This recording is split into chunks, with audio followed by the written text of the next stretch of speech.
আসসালামু আলাইকুম এভরিওয়ান। আমরা গিয়েছিলাম ২-১ দিন আগে বুফে রেস্টুরেন্টে ডিনারে।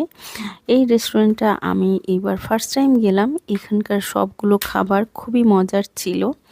আর এখানকার ডেজার্টগুলো জাস্ট অসাধারণ এবং সব ধরনের ডেজার্ট ছিল বা দেশীয় ডেজার্ট আর পেস্ট্রি থেকে শুরু করে অ্যারাবিয়ান ডেজার্ট কিছু ছিল। খুবই মজার ছিল ডেজার্টগুলো।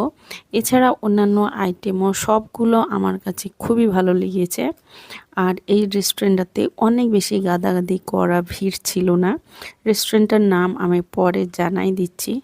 এখানে ছিল আপনার অক্টোপাস। অক্টোপাসটা ভীষণ মজা। যারা এখনও ট্রাই করেননি কখনো তারা খেয়ে দেখতে পারেন। আমার কাছে চিকেনের চাইতে অনেক বেশি মজা লাগছে। কোরাল ফিশ ছিল আর এটা ছিল লেমন ফিশ।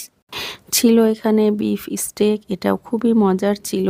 আর এখানে রূপচাঁদা ফ্রাই, এখানে লাইভ চলছিল যেখানে আপনার লাইভে রূপচাঁদাটা ফ্রাই করে দিবে। আর লাইভে অনেকগুলো আইটেম ছিল যেমন পাস্তা, তারপর আরও কয়েকটা আইটেম যেগুলো আমি খুব একটা ট্রাই করিনি, বিকজ এত কিছু ট্রাই করতে গেলে আপনার পছন্দের আইটেমগুলো ভালো মতো খাওয়া যায় না।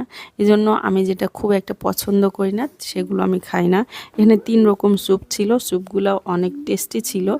টেস্টি বলছি এই জন্য যে অনেক রেস্টুরেন্টে স্যুপ থাকে 3-4 রকম, বাট সবগুলো যে টেস্টি হয় তা না। আরও অনেক আইটেম ছিল যেগুলো আমি নেক্সট ভিডিওতে দিয়ে দিব।